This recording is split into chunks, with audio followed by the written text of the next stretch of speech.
What is up, guys? Welcome to Diving Garage. And today's shutdown video is just going to be kind of a what goes on in the shop kind of day. So dealing with a few things here. Let me get you filled in.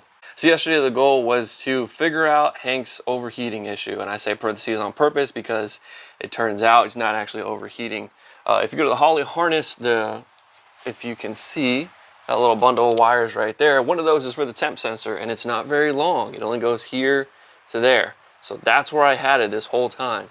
And I just kept getting these hot readings, and we even did the cold case radiator, the performance one with the fans, and I did the water pump block. I did all kinds of stuff. No matter what I did, it was still hotter than I liked. So I was talking to my buddy Mike from Mike Tries Motorsports, and if you want to go check him out. And what I ended up doing is I went to the stock location for the temp sensor. So I put in another temp sensor there. I had to get a little extension, plugged it into the Holley harness, and everything's fine now. So I guess that's just maybe an oversight on Holley, or I don't know what the deal is there, but I'm gonna have to wire I'm gonna have to get this extension secured properly. I just had to hear it tested just so I could test it out. But anyway, that's all in the past. Got it running, ripping. It was doing really good. But then that's where the problem started. I went to go restart it later on at the end of the day to get it pulled in for the night, and it wouldn't start. Well, no, that's not true. It would start for like 2 seconds and it would cut. 2 seconds, cut, 2 seconds, cut. I tried throttling it for a long time, giving it a little bit of rev, and I was just kind of racking my brain like, what happened? So I got the Holley dash set up to monitor all the gauges, and one of the gauges I have, or one of the sensors I have rather, is for an oil pressure, and I noticed it was just zero. Nada, nothing. Fuel pressure was going just fine. Everything else looked fine, but oil pressure, zippo. So let me fill you in what I've been doing. So I've been experimenting with some stuff down here. As you see, I got to filter out some oil on the ground, and I got the old oil adapter there. That's the one I did the bypass plug on. And up here, I have the filter, and what I did was I pulled a old oil adapter with the bypass still in place just to test out if that was the issue. It turns out it wasn't, so I'll be putting that adapter back in. I was just kind of testing everything, making sure I didn't mess something up. You know, I've done that before. But what I also did was I tested the oil pump to see if it functioned at all. So after testing all that out, I think what the problem is somehow the oil pump let go. It's clearly connected to the distributor and the camshaft. It's clearly connected. It's pumping oil, but it's not building pressure. So moving fluid or fuel or whatever it is and building pressure are two different things. So what I'm thinking right now, maybe the bypass is stuck in the oil pump because there's a little bypass on the body there, or something else is going on, or it just died, unfortunately. But there's some good news. All right, so this little area here is my bundle of parts for the 283. And let me get this helmet out of the way. And one thing I have ready to go is an oil pump.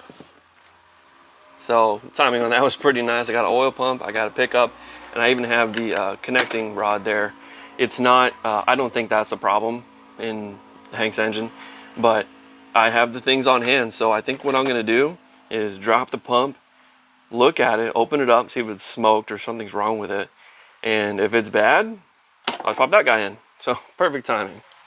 It really doesn't get any better than that. I think now I'm gonna go ahead and pull the pan, pull the pump, and I'll bring you back once I've done that, because that's, I mean, you've probably seen that done 100 times.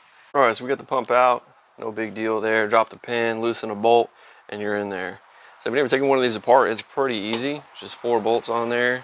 All right, it looks like these are a 10, go figure. Anyway, it's pretty easy. There's just 4 bolts on the bottom. There's no gaskets or anything. And then we'll take this off, we'll look at the gears, and then we'll look at the pressure bypass. What that's supposed to do is supposed to cut off, oh, I need an extension for that one. It's supposed to cut off pressure at the designed limit, right? So a design limit for a standard pressure is, I think, 75. What I'm thinking is that if that gets stuck,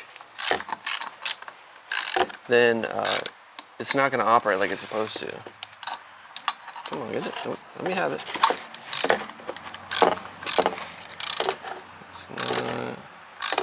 Might have to get a wrench for that one. Yeah. Looks like I need a wrench for that one. It's not quite letting me in there. Alright, the little plate off, and there are the gears. So the way this works is that when you just turn the engine, turn the camshaft, turn the distributor, all that type of stuff, these things turn and they make pressure. So if you can tell on camera, we got a good bit of wear on this pump. It's a little old. I put it in a few years ago, and I don't know. The thing is, you can't really tell by sight. You gotta you gotta measure clearances, and I don't know if I have the right amount of clearance here because it should be making the pressure, you know. It spins fine, but we also want to check for is like the scoring on the little teeth, and you can't tell in there, but there's a decent bit of scoring. Yeah, I mean there's a good bit of scoring on these, but I don't know if it's enough to take it out of service, you know? I don't think so. Nothing is, well, I don't know. There's one right there. That's pretty bad. Yeah, I don't know. Get out of there, freaking mosquito. Get out of here. Yeah, interesting. You look at the base plate too. Let's see. Base plate's got a good bit of wear on it. I don't know. I mean, like I said, I have another one, so the only trouble, well, I guess no. I was going to say the only trouble was that I had to reset the deal here, but it's the same exact pump. I could just swap the plate over and we'd be in business. Because this is welded, you want to weld these so that way they don't move. Interesting.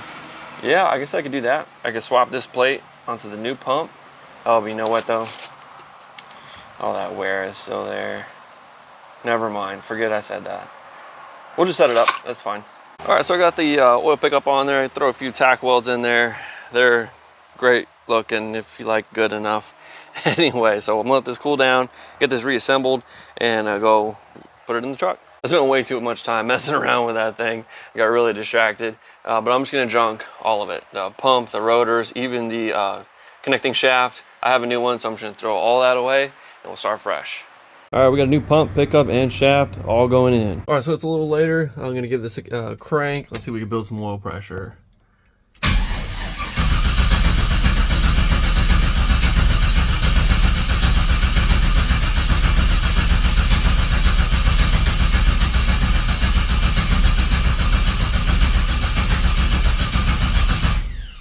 That's a big Zippo.